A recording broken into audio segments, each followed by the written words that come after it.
Hi, everyone. Welcome to the fifth week of this introduction to phonology.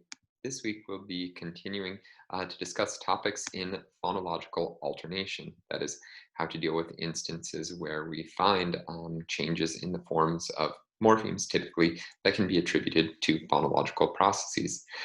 We'll do this in English again this week because we have a particularly large amount of English language data to talk about. So I think that will work a bit more nicely. Aber zunächst eine kurze Nachricht an meine Studierenden der LMU. Die zweite Übungsaufgabe ist am 20.05. abzugeben. Also das wurde schon eine Woche vorher im LSF hochgeladen. Und die Daten für die dritte Übungsaufgabe habe ich um eine Woche verschoben. Also mein Plan ist es jetzt, diese Übungsaufgabe erst am 3.6. Hochzuladen. Also das ist eine Woche früher als im Lehrplan ursprünglich verkündet wurde. Okay, so to start today, I want to briefly review the analysis of allomorphy in English noun plurals that we saw at the end of the previous week's lecture.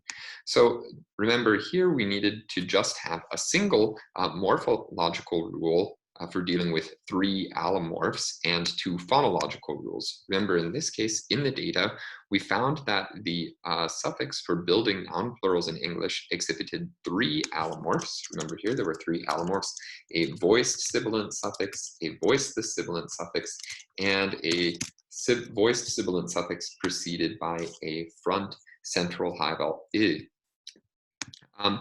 And these just following the same principles that we've used in phonemic analysis, we can consider here that if we consider one of these allomorphs to be an elsewhere allomorph, in the same sense in which we've always thought of one allophone as being the elsewhere allophone, we'll want to try to choose one of these allomorphs as the underlying form of our English plural morpheme, and we'll need probably a couple of phonological rules to derive the other two allomorphs. Now, so keeping that reasoning in mind and remembering what our objective is, that is, our goal is to choose an underlying representation and set up rules that can explain this pattern of allomorphy. That is, where do we find the allomorphs that we do? So our first step was first to collect the allomorphs that we've already done and observe the phonological contexts in which they occur. So just to review, remember we find the simple voiceless sibilant after all sonorant sounds and after voiced obstruents, unless those voiced obstruents were also sibilants. Those are the first two columns above. So words like peas and dogs have that allomorph. We find the voiceless sibilant allomorph following voiceless obstruents. So that's the third column in words like mitts and coughs. But again, if the allomorph is a sibilant, a plus strident sound in our feature system, then we don't find the S. And finally, we find the is allomorph exclusively when there is a plus strident sound occurring before it. So here are our environments. So if there's a plus strident sound occurring before the suffix, we find the is allomorph. If it's a non-sonorant, non-voiced sound, we find the voiceless sibilant allomorph. And look here, suddenly we can quickly see that the z allomorph is our elsewhere allomorph. That allows us to easily determine then how we want to decide what our underlying representation for the morpheme is. So we have a diagram in 2 representing this pattern of allomorphy. Oops, I needed to add minus strident here as well. So we can reproduce that diagram now based on the fact that the z allomorph we've chosen to be our elsewhere allomorph for the morpheme expressing the morphosyntactic feature plural on nouns in English. That's our underlying form, and it has these 3 allomorphs with the following environments.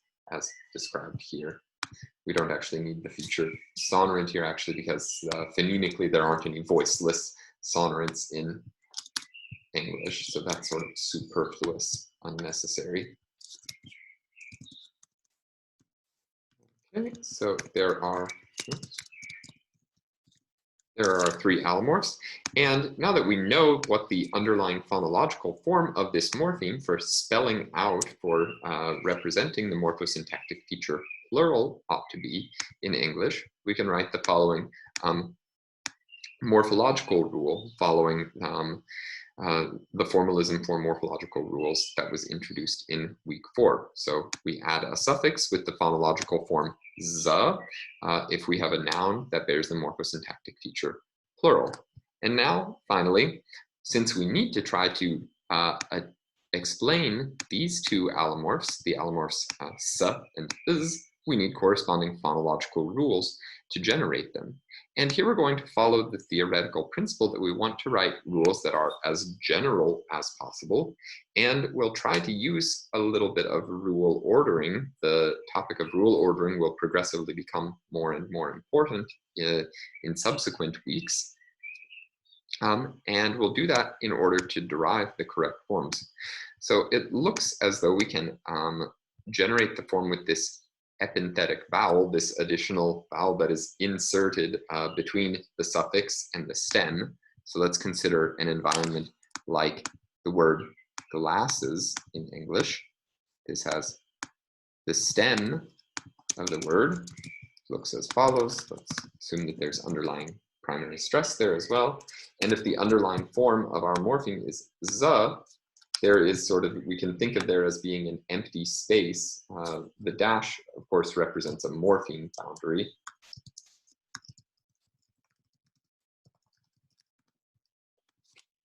But we can think of phonologically as there being a sort of empty space here where things can be inserted. That's literally what epenthesis means. And in this case, this is a type of phonological rule that we haven't really encountered before, which says where there is nothing, here we use the symbol for the empty set, or null set as it's sometimes called, to say that this vowel is going to be inserted between 2 segments which are plus strident. And otherwise, this underlying z itself remains unchanged. When we compare the z allomorph to the s allomorph, we can see that the only phonological feature that needs to change in order to derive an s from an underlying z is that it needs to become voiceless. So here, this would just be a change from plus voice to minus voice. And in fact, we'll talk about this more today. There's a more general principle in English that English doesn't allow 2 non-sonorant segments, so 2 obstruents, to stand next to each other and have different values for the feature of voice. So for instance, in English, a sequence like but is not allowed. Abta sounds bad in general. And then finally, we can test what ought to happen once we've established these rules with the following derivation. So one way of thinking about this, thinking about words that are produced as being built from the beginning until the sound, which is actually output, is to think of beginning with what information actually needs to be in a lexical entry. That is what is already present in the lexicon, as we talked about last week. So we can assume that words with the meanings like stems with meanings like pea, dog, knit, or glasses have the following phonological forms in their lexical entry. So I'm going to copy this into our text file. So here are our underlying forms. And remember, following the notion of derivations through the parts of the grammar that we discussed in last week's lecture, we will assume that inflectional morphology always applies before phonology. So beginning from these basic units of meaning, the inflectional morphology will add a suffix with the form z, add a little bit of space between these stems, will add a suffix z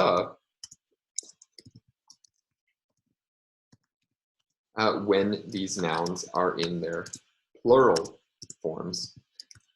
So we can see that for the two forms on the left, peas and dogs, those are already going to be the forms which are actually produced, because in those contexts, neither the I epenthesis rule nor the obstruent devoicing rule will need to apply.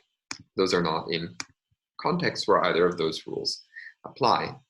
And now we can see the interesting interaction, the way in which these two rules of I epenthesis and obstruent voicing, as we've written them up, can play with each other, so to say. So you'll notice here when we originally observed the context in which the S allomorph occurred, we said that that was only found if the preceding consonant was minus strident, if it wasn't a sibilant consonant. But here I've left out that feature minus strident from the rule that will be used to generate the S allomorph, because we can obtain the same facts by correctly ordering, by setting a particular order of application between the rules of I epenthesis and obstruent devoicing. So if we allow I epenthesis to apply first, of course, these two forms are not subject, will not undergo either of the rules. Here, because the preceding sound is not a strident, I epenthesis can't apply there, but to the underlying form glass, z, the vowel I can be inserted. So just to make this a bit clear, here's the morphology part. Here is the I epenthesis rule. And then next, the obstruent devoicing rule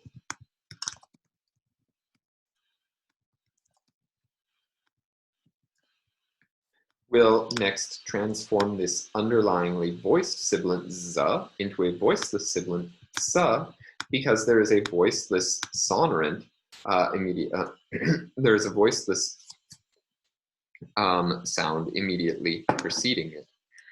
In this case, we can see something interesting that has happened here. If we look at the form glass z, originally, after the z suffix was added, this sound z was preceded by a voiceless sound. So the rule of obstruent devoicing could have had the opportunity to apply to this form. So we can imagine if these two rules applied in the opposite order,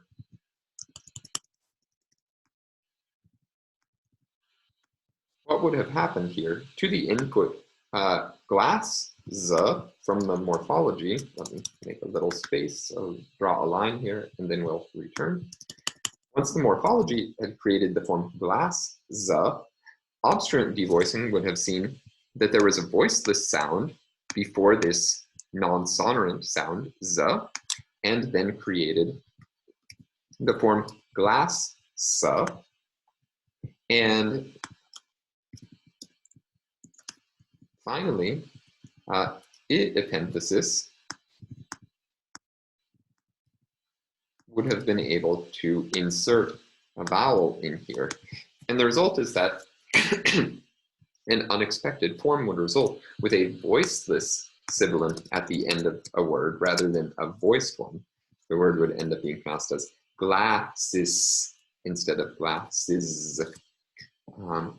Good, so this shows us that by assuming this particular order of these two rules, we don't need to specify that obstruent devoicing only applies if the preceding sound is minus strident, and indeed we don't want to do that because it looks like there is this more general constraint in English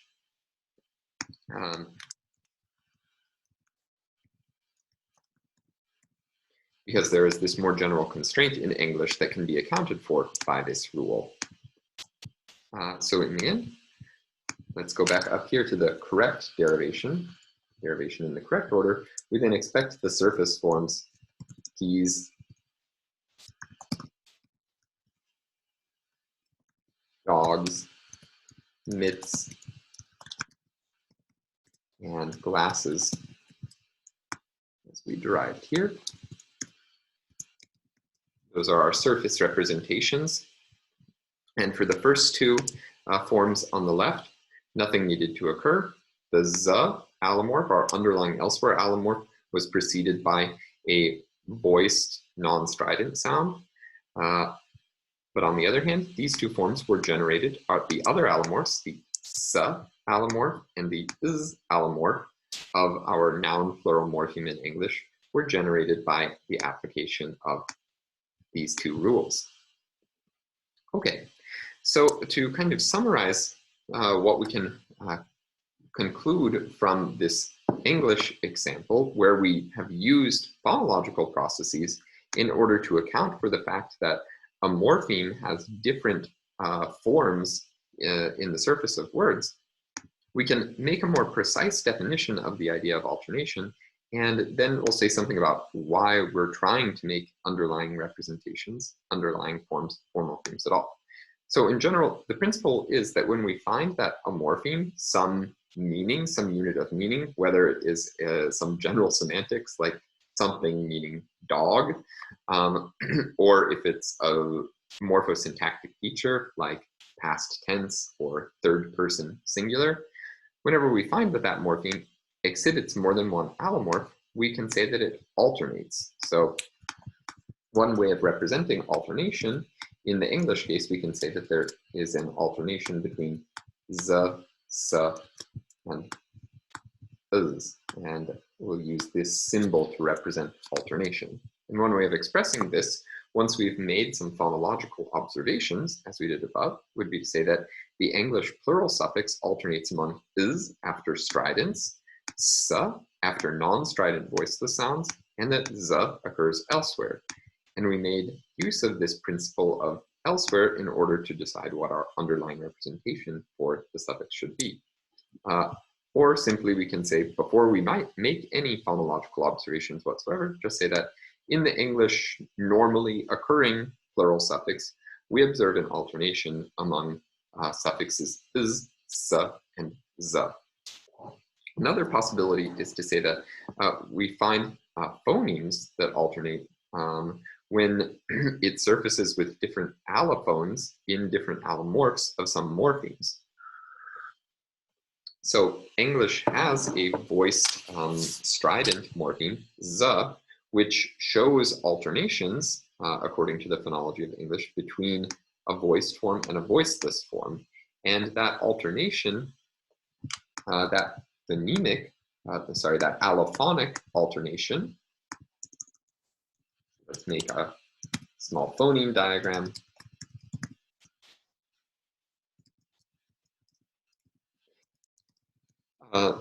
At least two allophones of the phoneme z can be observed based on conditions that are provided in the construction of noun plurals. So the alternation seen in the regular plural suffix su. And the exact same phonology applies to the genitive suffix, the possessive suffix in English, which is usually written su. So if we have the possessive, so for instance, the dog's food, here we would find dogs, just as in the plural, versus, say, the cat's food. Here we find cats with a voiceless s, just as in the plural. And furthermore, we can find an alternation between no sound whatsoever and a vowel I, which is provided by this epenthesis rule. Yeah, okay, so to close this discussion, let me just try to clarify briefly why it's interesting for linguists, and phonologists, morphologists to undertake analyses of these sorts. Why do people try to look for underlying representations? What underlying representations try to do, they serve to try to provide a unitary, a singular representation of phonemes when we're looking at things at the phonemic level. And there they tell us what the same sound is. If we think back to our discussion of the psychological reality of the phoneme in the second week, positing underlying representations, underlying phonemes, seemed to correspond to the intuitions that native speakers of languages have about what sounds are actually different sounds for those speakers. And we're able to arrive to the underlying representation of a lot of words by simply undoing, reversing any allophonic rules.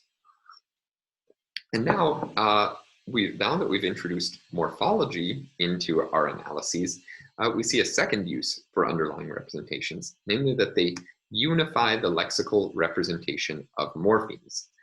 If you recall from the discussion in week 4, if we had found that morphological rules applied after phonological processes, then it would be necessary to have lots of additional phonological processes.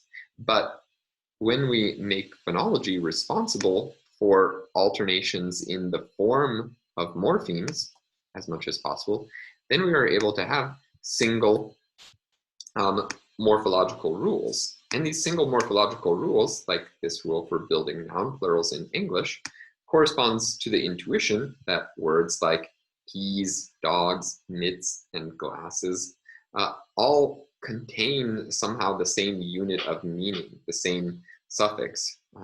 Native speakers, I don't think, would really have the intuition that these words, even though they sound different, the suffix at the end of those words sounds slightly different, they would not have the intuition that those are concretely different suffixes. They are all somehow the same. And using the underlying representation, saying that this suffix with the meaning plural has just a single underlying representation, serves to express that intuition that the suffix is always the same. Good. So in effect, what phonology, what our phonological analyses are helping to do is to provide an explicit, a clear representation of the fact that we have instances where we think that there are the same sound throughout different words that can be pronounced in different ways. Those are instances of allophony, which we've discussed in the first couple of weeks, or instances in which we find that the same morpheme can be pronounced in different ways. And those are instances of allomorphy, like this English case that we've just discussed.